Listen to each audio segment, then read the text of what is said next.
शनिवार में डबल वार। देखिए आपको दो गेम देखने को मिलेगी। पहला मुकाबला होगा लखनऊ में, जहां पे लखनऊ होस्ट करेगी टेबल टॉपर गुजरात, जो जबरदस्त क्रिकेट खेल रही है। और वहीं पे आपको हैदराबाद में हंगामे होने वाले हैं। हैदराबाद खेलेगी पंजाब के सामने, जो बहुत अच्छा क्रिकेट खेल रही है। सबसे पहले लखनऊ और गुजरात के बारे में बात करेंगे। लखनऊ के पास ना चैलेंजेस बहुत है।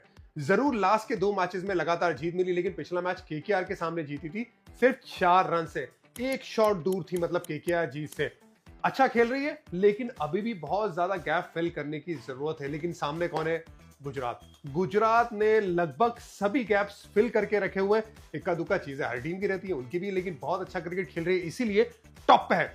लखनऊ के सामने सबसे बड़ा सवाल उनका कप्तान किस तरह से कप्तानी करेगा इस मैच में, किस तरह से फॉर्म लेके आएगा। सिर्फ 19 रन बनाया अभी तक, सबसे महंगा खिलाड़ी है, तो निगाहें उनके फॉर्म पे और उनके हर डिसीजन मेकिंग पे रहेगी। तो चलिए पहले लखनऊ की बात करेंगे। ऋषभ पंत पे निगाहें रहेगी सबकी कि वो किस तरह से गेम को चलाते हैं। अभी तक ऐसा लग रहा है कि सब कुछ बढ़िया चल रहा है, लेकिन जैसे जैसे टूर्नामेंट आगे बढ़ेगा वैसे वैसे ना अगर रन नहीं आए तो खुद की कप्तानी पे भी असर पड़ता है। तो यहां पे ना बात पिछले वीडियो में मैंने बात की थी कि किस तरह से टेक्निक से, किस तरह से ऑफ स्टंप के बाहर आके ना वो लेग साइड पे खेले, जो उनकी ताकत है। लेकिन अब धीरे धीरे बात आएगी उनके कॉन्फिडेंस की, उनके जहन में क्या चल रहा है, वो अपनी बल्लेबाजी के बारे में क्या सोच रहे हैं। क्योंकि केकेआर के सामने बैटिंग करने को नहीं आए, सबको आगे भेजा। क्योंकि वैसे ही बल्लेबाजी बहुत अच्छी हो गई थी, पर अपनी बल्लेबाजी को मैदान में लेके नहीं आए। इसका मतलब समझ में आ रहा है कि उतने ज्यादा अभी कॉन्फिडेंस नहीं है। एक पारी की जरूरत है और फिर बाद में वापस आ जाएंगे, ऐसी उम्मीद लखनऊ और उनके फैंस को रहेगी, खुद ऋषभ पंत को भी रहेगी।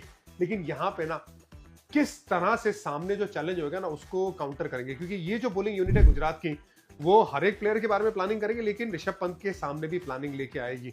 राशिद खान जैसा गेंदबाज है, साथ में साई किशोर जैसा गेंदबाज है। वहीं पे अगर तेज गेंदबाज भी है ना, मोहम्मद सिराज, प्रसिद्ध कृष्णा, बाकी जो गेंदबाज भी हैं वो अच्छी गेंदबाजी करे और प्लानिंग इनकी बहुत अच्छी रहती है।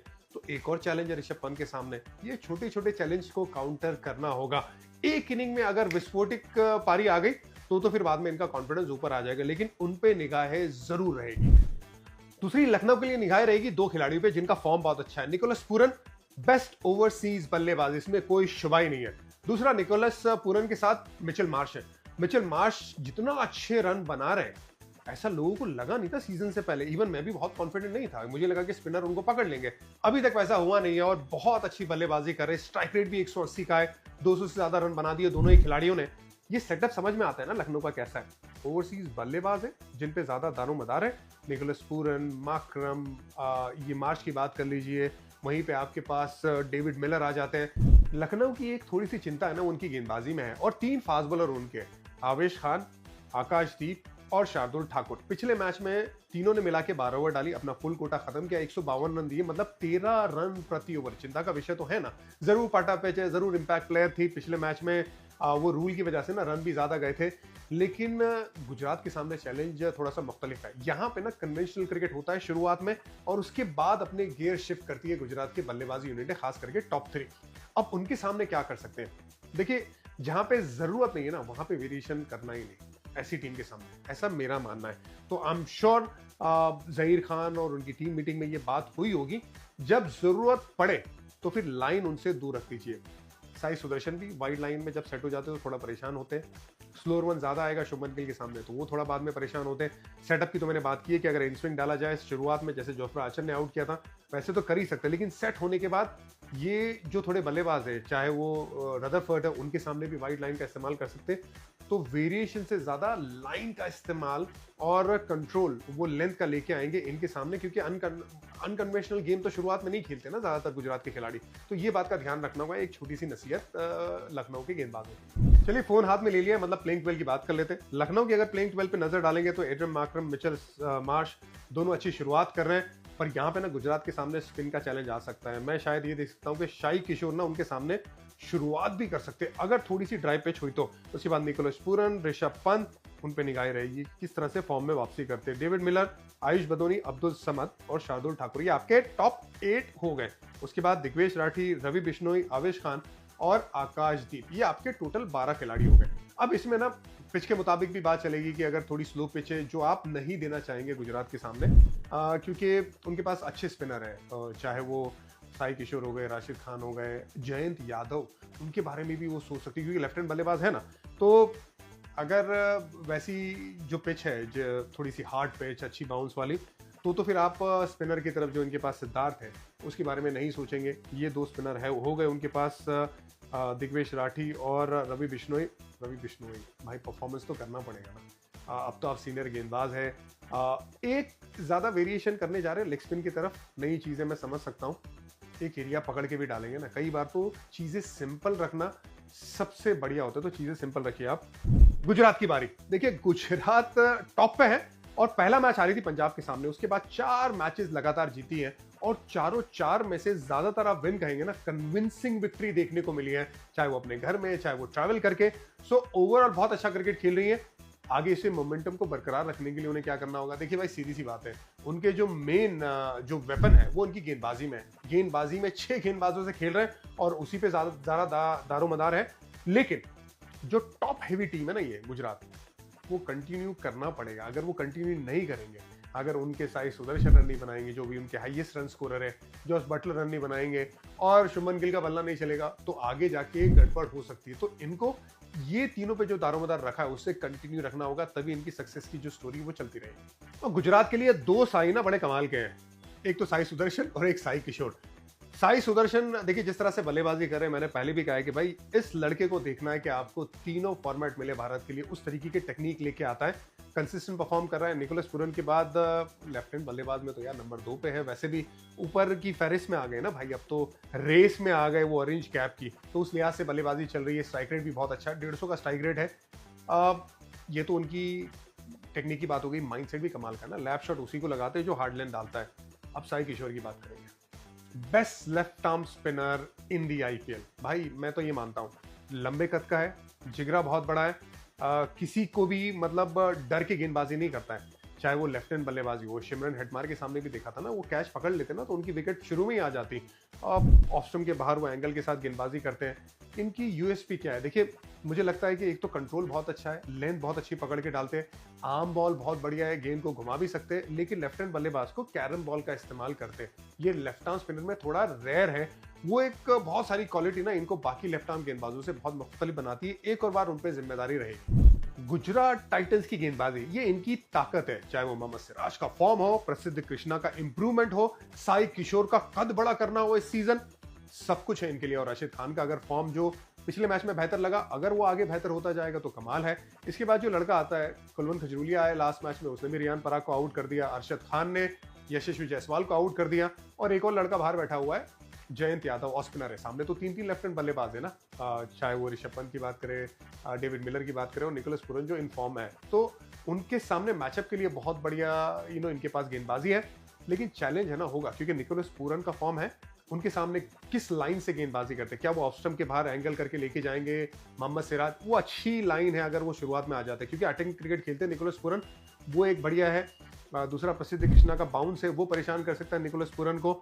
और अगर लेफ्ट आर्म स्पिनर आ गए साई किशोर, क्या वो कैरम बॉल या एंगल अवे कर सकते हैं उनके सामने गेंदबाजी? ये एक चीज के बारे में जरूर सोचेंगे। और साथ ही में मिचेल मार्श की अगर बात करें, मिचेल मार्श ना अटैकिंग क्रिकेट खेल रहे हैं, खास करके फास्ट बॉलर के सामने, तो क्या लॉन्ग ऑन रख सकते शुरुआत में? और अगर नहीं तो फिर लेंथ में बहुत प्रिसाइज रहना ये बड़ा जरूरी होगा, और कोई भी रूम ना देना मिचेल मार्श के सामने, और उनके पैड्स को और स्टंप्स को अटैक करना जितना ज्यादा हो सके वो ज्यादा जरूरी रहता है। तो वो एक प्रिसाइज प्लान करना ये बेहतर रहेगा गुजरात के लिए। तो चलिए सीधा प्लेइंग 12 के बारे में बात कर लेते हैं। पिछले मैच में वॉशिंगटन सुंदर की जगह नहीं थी, मुझे लगता है कि इस मैच में ना उनकी जगह बन सकती है, क्योंकि सामने ना एक तो ये खुद ऑफ स्पिन डालते हैं, बैटिंग भी करते हैं, और सामने की टीम में 3 लेफ्ट हैंडर है। मैंने जयंत यादव के बारे में बात किया था, लेकिन उससे पहले वॉशिंगटन सुंदर है। So Shubman Gill, Sai Sudharsan, Jos Buttler, Washington Sundar, ठीक है, शरफिन रदरफोर्ड, शाहरुख खान, राहुल तिवतिया और फिर राशिद खान, साई किशोर, मोहम्मद सिराज, प्रसिद्ध कृष्णा, और फिर एक और प्लेयर इंपैक्ट सब में अरशद खान।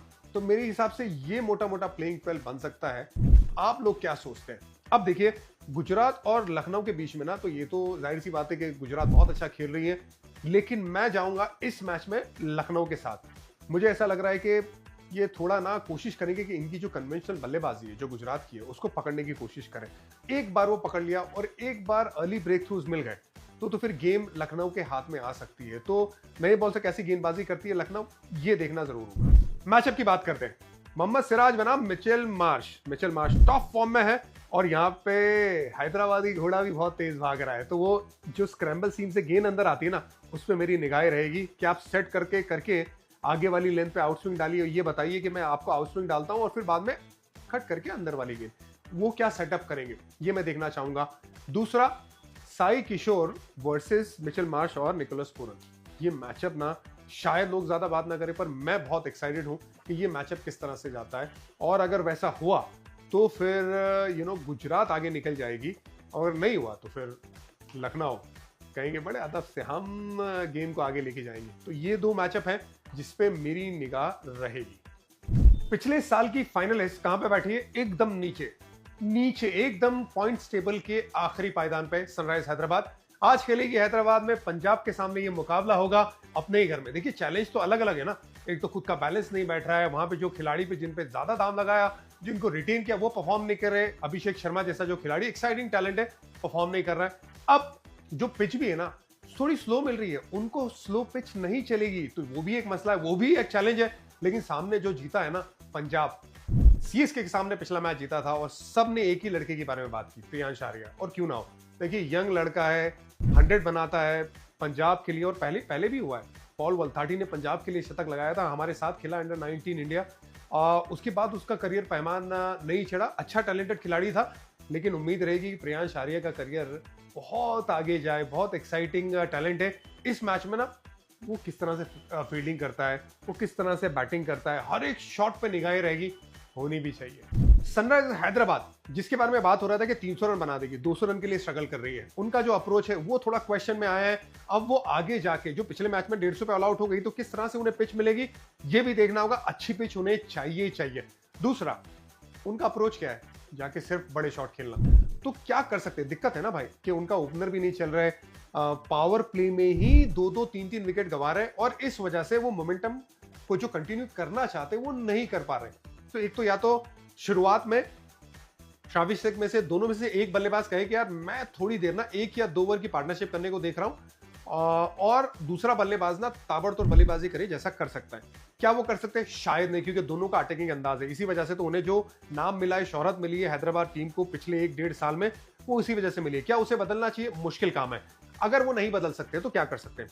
इसी अंदाज में खेले, और क्योंकि पैट कमिंस नंबर 8 पे आते हैं, एक और बल्लेबाज कर दीजिए और पैट कमिंस को 9 नंबर पे लेके आइए, और कहिए कि अभिषेक शर्मा ना वो थोड़ी सी गेंदबाजी कर लेंगे, उनसे 3 से 4 ओवर निकलवाइए, और एक और बैट्समैन अगर एक आध ओवर डाल सकता है तो फिर अगर 4 गेंदबाज है तो भी इनका काम चल सकता है इसी अंदाज से। तो ये एक विकल्प है जो ये कर सकते हैं। अगर नहीं कर सकते तो फिर नीतीश कुमार रेड्डी जैसा खिलाड़ी है ना, उसका काम रहेगा कि लंबी पारी खेले, या तो फिर कमिंडो मेंडिस जैसा खिलाड़ी है, ये दोनों अच्छे अप्रोच के साथ लंबी पारी खेले, बाकी सब तेज बल्लेबाजी करें। अभिषेक शर्मा जो 6 हिटिंग के लिए जाने जाते हैं, अभी तक सिर्फ 51 रन बनाए। आईपीएल बहुत लगभग आधे आईपीएल की तरफ जा रहा है, हाफ वे स्टेज, एक भी छक्का नहीं मारा है, बड़ा मुश्किल है। अगर आपका वो खिलाड़ी जिसको आपने रिटेन किया है उस उम्मीद में कि ये इंटरनेशनल में रन बनाता है, हमारे लिए भी रन बनाएगा, और अगर नहीं आए तो फिर दिक्कत तो आती है। उम्मीद यही रहेगी कि ये चीजें उनकी बदलें। जिस तरह से उनका बैट रहता है, थोड़ा बैट खुला रहता है, और जिस तरह से वो शॉट लगाते हैं, एक अच्छा फ्लो उन्हें बड़ा जरूरी, क्योंकि उनका आर्क बहुत बड़ा है। तो बस वो आर्क पे अगर ध्यान देंगे और वो टाइमिंग पे ध्यान देंगे, क्योंकि ये टाइमिंग से बड़े लंबे लंबे छक्के मारता है, ज्यादा जोर से ना मारने जाए, और ये आर्क को ना बराबर तरीके से वो टाइमिंग के साथ सेट करे, क्योंकि जब आर्क में हाथ पीछे जाते हैं ना, उसमें अगर लेट हो गया बल्लेबाज गेंदबाजी के सेटअप पे, तो फिर दिक्कत आती है। तो शायद वो अभी टाइमिंग ढूंढ रहे, उम्मीद है कि वो टाइमिंग उनकी वापस आ जाए। हैदराबाद की गेंदबाजी भी स्ट्रगल कर रही है, वो टॉप 20 में ना तो इकोनॉमी के लिहाज से, ना तो विकेट टेकिंग के लिहाज से कोई भी उनका गेंदबाज है नहीं। यंग अंसारी ने विकेट निकाली है, वो ऐसा लग रहा है कि थोड़े ज्यादा बेहतर गेंदबाज नजर आ रहे हैं। तो फिर क्या करना होगा? मोहम्मद शामी पे बहुत ज्यादा दारोमदार होगा। अगर वो नई गेंद से विकेट निकालेंगे, जो मुझे लगता है बहुत बड़ा रोल है उनका, तो फिर चीजें उनके लिए सेट हो जाएगी, और पैट कमिंस भी ना बाकी गेंदबाजों से ज्यादा बेहतर प्रदर्शन निकाल सकते हैं। तो ओवरऑल मुझे लगता है कि गेंदबाजी में भी बहुत स्ट्रगल है। चलिए प्लेइंग 12 के बारे में बात कर लेते हैं। अभिषेक शर्मा, ट्रेविस हेड, तीनों पे दारोमदार है। ईशान किशन पहले मैच में शतक आया था, उसके बाद सिर्फ 21 रन ही बनाए। उनका फॉर्म में आना वापस ये भी बड़ा जरूरी है। नीतीश कुमार रेड्डी वो भी लय में नजर नहीं आ रहे। अनिकेत वर्मा ने कुछ अच्छी पारियां खेली है। हेनरी क्लासन, अभिनव मनोहर, यार ये बल्लेबाज के बारे में जरूर सोच सकते हैं। Pat Cummins, Zeeshan Ansari, Harshal Patel and Mohammed Shami. अब मुझे लगता है कि क्योंकि 3 ओवरसीज खिलाड़ियों का नाम लिया, एडम जंपा को लेके आ सकते हैं। सामने वाली टीम में भी ना ऑस्ट्रेलियन बल्लेबाज है जो मिडिल ओवर में मुझे लगता है कि अच्छे मैचअप के साथ आ सकते हैं। एडम जंपा बनाम मैक्सवेल, ये एक अच्छा मैचअप हो सकता है। तो 2 स्पिनर के साथ क्यों नहीं जा सकते? वरना अगर आपको ओवरसीज खिलाड़ी को नहीं लेना है एज ए गेंदबाज, तो फिर आपके पास राहुल चहर का ऑप्शन मौजूद है। लेकिन मेरे हिसाब से जंपा का एक्सपीरियंस काम आ सकता है। और वहीं पे मोहम्मद शामी किस तरह से गेंदबाजी करते हैं नई गेंद के साथ, ये हैदराबाद के लिए बहुत क्रूशल होगा। अब पंजाब याद शान वखरी उस तरीके का क्रिकेट खेल रहे हैं। सीएसके के सामने 5 विकेट गिर गई थी, लेकिन किसने रन बनाए? प्रियांश आर्या। भाई साहब क्या कहानी है, लेफ्ट हैंड बल्लेबाज, कमाल के shot of side, leg side पे, फास्ट बॉलर की भी अच्छा खेले, स्पिनर के सामने बाद में बहुत अच्छा खेले, अटैक किया उनके सामने। अब जो कहानी रही है ना, वो 6 छक्के लगाए थे दिल्ली प्रीमियर लीग में। जो अभी उनका जो करियर है परवान चढ़ रहा है, सब उनकी तरफ देखेंगे कि आगे 100 मारने के बाद उनका कॉन्फिडेंस कैसा रहता है, क्रिकेट को किस तरह से बेहतर करते हैं, ये देखना जरूर होगा। लेकिन आज थोड़ा चैलेंज अलग है, उसके बारे में मैं आगे बात करूंगा। लेकिन श्रेयस अय्यर, उनकी कप्तानी पे जो निगाह सबकी रहती है, रहनी भी चाहिए। पिछले मैच में जिस तरह से अर्शदीप को 15वीं ओवर लेके आए थे, प्लान किया था, वो मोमेंटम जाने नहीं दिया। छोटी छोटी जो चीजें जब कर रहे हैं, वो पहले मैच में भी याशिक विजय कुमार को लाके वो wide outside the off stump की लाइन डलवाई थी। पल्स पकड़ते हैं, अच्छे से पल्स पकड़ते हैं। चहल को भी रखा था महेंद्र सिंह धोनी के लिए बतौर स्पिनर, तब तक गेंदबाजी नहीं कराई थी, गेंद में भी नहीं लेके आए थे। बहुत अच्छे कप्तान है। आज चैलेंज ये रहेगा, मुझे लगता है कि हैदराबाद का अगर अटैकिंग अंदाज एकदम शुरू हो गया, फिर क्या प्लान लेके आते, मेरी नजर उस पर रहेगी। पंजाब की प्लेइंग 12 पे नजर करते हैं। कोई ज्यादा बदलाव करने की जरूरत नहीं है। प्रियांश आर्या, प्रभसिमरन सिंह पिछले मैच में 0 पे आउट हुए, उनके ऊपर नजर रहेगी। प्रियांश आर्या ने जबरदस्त शतक लगाया था। श्रेयस अय्यर पिछले मैच में वो भी मिस आउट कर गए। मार्कस स्टोइनिस, नेहल वडेरा, ग्लेन मैक्सवेल, ये सारे मिस आउट कर गए थे, लेकिन ये इनकी टॉप 6।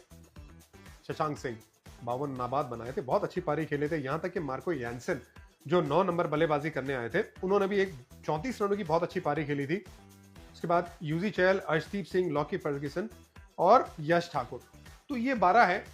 यश ठाकुर पिछले मैच खेले, 1 विकेट निकाली, उनके साथ एक मैच के बाद बदलाव करना, ये मेरे हिसाब से ठीक नहीं है।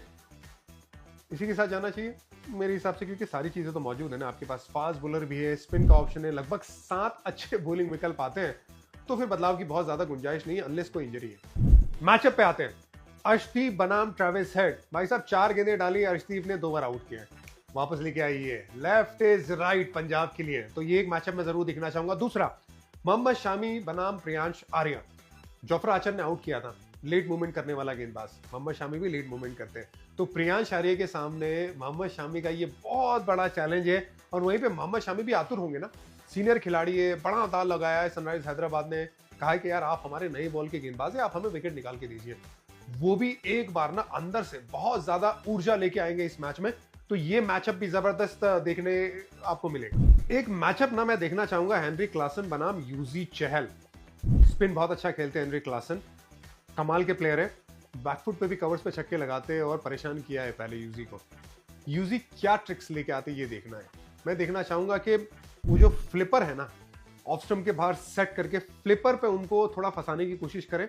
तो ये जो 3 मैचअप है, इसके लिए मैं एक्साइटेड हूं, आप लोग बताइए। और दूसरा, पंजाब बिल्कुल बहुत अच्छा क्रिकेट खेल रही है। मैं हमेशा पंजाब को सपोर्ट करता हूं, अभी भी करूंगा, लेकिन मुझे ये बात मालूम है कि हैदराबाद ना वापसी करेगी, ये ऐसा मुझे लगता है। आप लोग बताइए।